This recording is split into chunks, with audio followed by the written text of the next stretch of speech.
Hello, beautiful people. Welcome to episode 23 of Book Read. I'm going to the United States of America today to meet an incredible woman, amazing author, Gloria A Ramos, and she's going to be talking and telling you about her book that's not even released yet. How amazing is that? We have an exclusive, kids.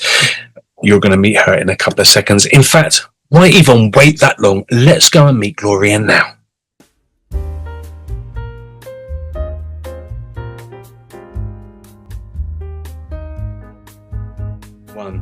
Gloria Ramos. Ay, Dios mío. Welcome to Book Read. How are you, lovely lady? Oh, thank you so much. I'm honored to be here. I'm honored to be sitting with you. Thank you so much for inviting me. It's more than a pleasure. And, you know, for those who haven't been present to our 45 minutes before this interview, we've just been chatting about everything in the world. But now it's time to chat about you and your book. I want to know, let's start with a very, very easy question. How did you become an author? I'm a reluctant writer. That's probably part of what I'm going to read as my introduction. But I became an author honestly because Kim Summers Egglesey straight out called me and said, hey, I'm doing this collaborative book effort. I really want you to be part of it. And it took a while. I mulled it around. I said, let me think about it. And then I called back and I asked her, why? Why me? I had to know. I had to know all the angles. I had to be safe in that. Yeah. And she came back. She goes, well, because you're very honest and you're very raw. And I think that you are about helping people. And I think that it will help people. And I'm going to call it effective filter because I'm in the education field. My effective filter went from so high to it started lowering. So I didn't feel as afraid. Right. I didn't know it was fear that I didn't write, but at that moment, now looking in retrospect as when I didn't feel that fear. And I said, okay, I'll do it. And we did it. It was last year of 2024. It was an amazing experience meeting other people and then knowing that I probably should be doing more. And it was in me. I probably have several more in me as well. But I wanted to take the experience that I had as a local elected official and take it next level. I looked around. There's no real books other than Brown Act and instructions and manuals and things like this. But the real intensity of being in a position like that, it can be surreal. And I wanted to kind of have a guide. So that's why my book, is called Lead with Purpose, but it's also a memoir and a handbook. So, I mean, in your youth, did you ever think that the things that you would have to go through and encounter would be used in a book? I mean, was it something, did you enjoy creative writing when you were in your teens? I mean, was it something that was kind of floating around in the netherworld, and now it's just like, okay, this is my time? Or is it something that was a shock to you as well to actually sit down and do that? Well, now that you've asked me, I've never even considered that question. I had to look up into the sky. I think it's both because I was quite creative always, but I also had a cap on what I could write. I remember, so I didn't have, all of my siblings were not the friendliest. And I remember I had this little diary that had a little lock in it. And I remember writing something not so favorable about one of my older brothers. Well, they're all older, but that, he threw my one and only Barbie, I was 8 years old, into the fireplace. So I wrote angrily in there and he read it. So it was kind of used against me. And there's a couple other times in school that things that might not have been so beautiful to write about, I wrote about pain. They were used against me. So I vowed never to write. So I think that I was good at writing and I loved words, but I don't think that I ever truly had the right or felt that I had the right to even consider that. But there was something that was kind of always there. I guess writing came with a bit of trauma attached, it seems. Very much so. Very much so. And that's why I think that when Kim asked me, did I want to do this book, I knew she was safe, but I couldn't answer yes. It took me a moment. and I had to ask questions. And it sounds, I don't want to sound like dismissing it all. I know that she's more innocent and more just open love. And so I had to ask this question, and I was like, maybe she doesn't understand me.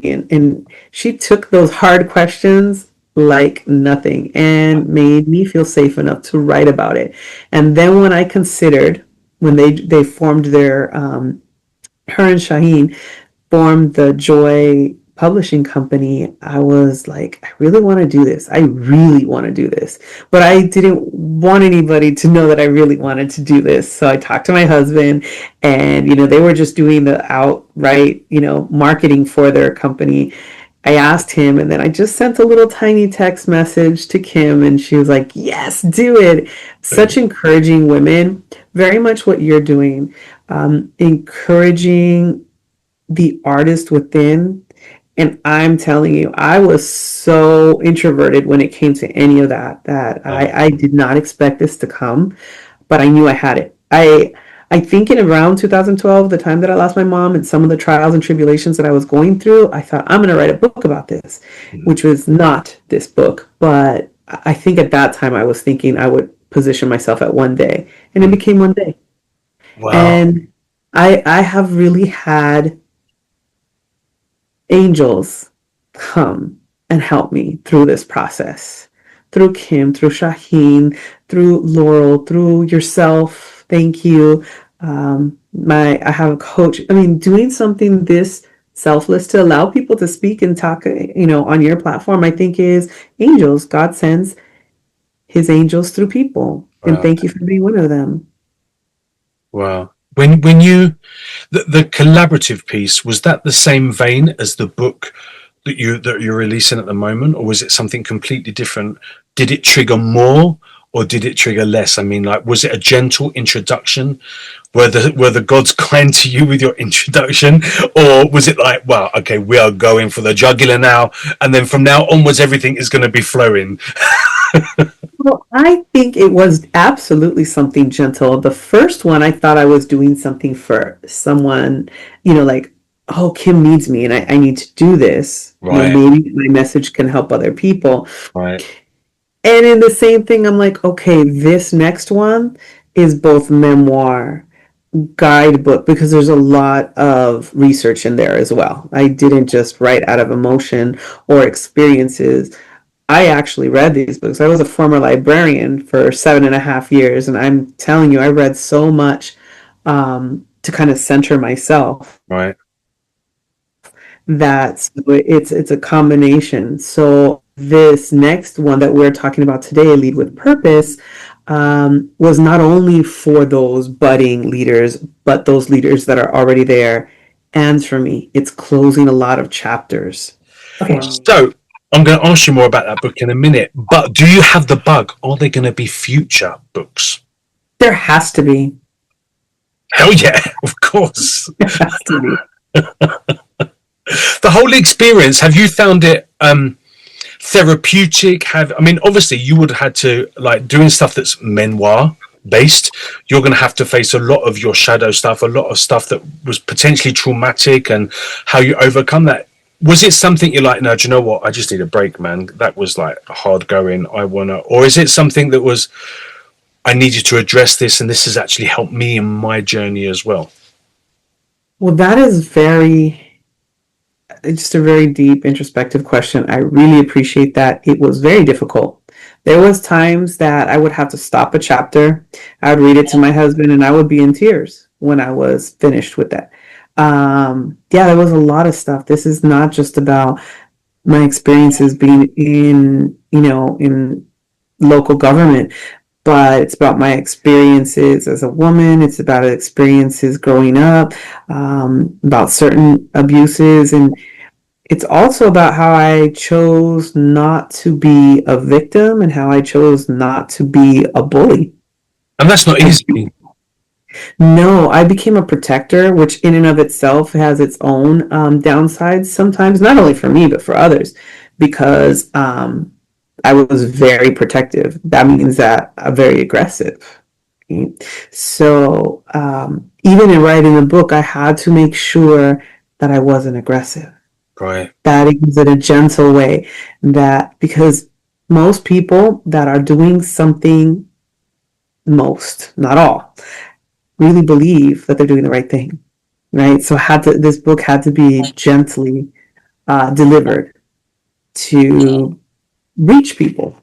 And that's what I wanted to do. I wanted to reach other leaders that have a little hiccup, that want to push themselves just to the next level, right? That next level of purpose, that next level of delivery and happiness. So many people really, they check off all the boxes, but they're not happy. They're not really living their life. So I had to be gentler in my delivery. I can't wait. I can't wait to get it. Do you feel? I think it's going to be really beneficial for my forward journey as well. Actually, do you think that you have said all that you needed to say in this book? So, will the next book be about something different within your path, or do you think, well, I've kind of given you a good introduction, but we need to get to the bones now? I mean, I think for how I feel today, I can move on to the next section. However, a lot's going to be said with the reviews. A lot is going to be said from those that are consuming it, right? Did they get something out of it? Did I miss something? As also a teacher, I'm in tune with that. I don't take that so much as criticism. I take that as something that I work on, and then I'll come and double back. But the next project, I do believe, is another area. But I think the idea to help others is the biggest reason to write it. I have so much in my head, so much, not only experience, but all of the things that I've read. yeah, They weren't just for me. I had told my husband this, I didn't survive everything that I survived just to survive. right. I did it to be a strength and a pillar, not only to my family, but to anyone that I can touch. And to And yourself. yes, of course. Yes, to the person that I'm still reaching to be. Yeah. Amen. So Amazing. I think that is going to be the premise of my future books, but it really is determined by the feedback too. Well, say maybe quite possibly that you've surpassed yourself with this book and people get way more from it than you ever dreamt possible. Oh, that would be nice. That would be nice. You did mention about, how did I feel when I got to that? And even, I mean, the writing I remember, but I think the deepest moments were when I was trying to find pictures. There are only black and white pictures in the book, but when I was looking for the pictures, again, I know that we talked about this a little bit. So to kind of address, because my children were a big reason for this too, that I wrote this. Pictures are a big deal. People want to see what you're talking about, right? Yeah. It also lends a little bit of credibility. But when I was going through some of these archives of old family pictures, it was very moving. It brought everything back. Sometimes when you go through your own history, you're like, did that really happen? Or is that how I perceived it? Right? Do I remember? And there is this one picture of my mom riding a horse in Chihuahua when we were visiting my dad's family over there, and me, the little girl behind her. And I knew it was real, but I couldn't prove it. And when I saw that picture, I was like, this is gonna go with that chapter. Wow. So that kind of finishes off the thought about when the process of writing the book. Memoir, all of that stuff. It kind of gets meshed together, but it was very therapeutic as well. So before we do your book read, I mean, you've covered pretty much what the book is about. But if you had to explain to a newcomer, I've written a book and it is about this, how would you describe your book? I really like the fact that it's a toolkit. It is a memoir. It is a memoir of leadership. So this is what it means. I prolifically write about 3 types of leadership. There's corporate leadership. There's all kinds of different leaderships. But I talk about 3 that are super important. I think that that's what the world needs. And they're what I've aspire to be. And that is a catalytic kind of leader, that you are really putting a fire under other people so that you don't just pass the torch, you're the torch to thousands. And then adaptive leadership. It's been a lot of my life to where everybody's looking to me under really, really pressured moments in time. And to be able to do things under pressure is super important, that you're not just doing out of emotion or fear, those types of things. So I write about that a lot, and I highlight my niece in that one. And then the last one, which is my whole coaching business, because I have a coaching business, is about legacy leadership, leaving this world in a better place than we got it. I literally learned that from my mother, that she said, leave it in a better shape than you got it. Always. You know, if we were at Jack in the Box, she's like, push in the chair, you know. So we didn't leave the crumbs, you know, at the table or anything. Always leave it in a better place than when you got there. And so that is the crux of the like leadership. And then it has some stories in there, and then it has some pictures in there, and it has a lot of research in there, and then the toolbook that you can use it practically, where you're reflecting and then you have an action plan. With the coaching, you have to have an action plan, or else you're just in your head.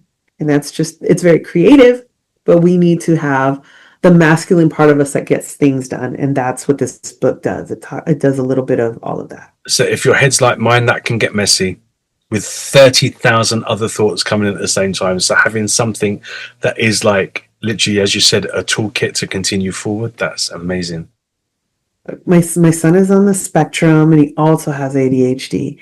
And I have a background as a special education teacher. So this book is written in little chunks that will satisfy the thinker, that'll satisfy, you know, the person that's into the research, but it'll also get those that need little pieces at a time, and then I need to do something.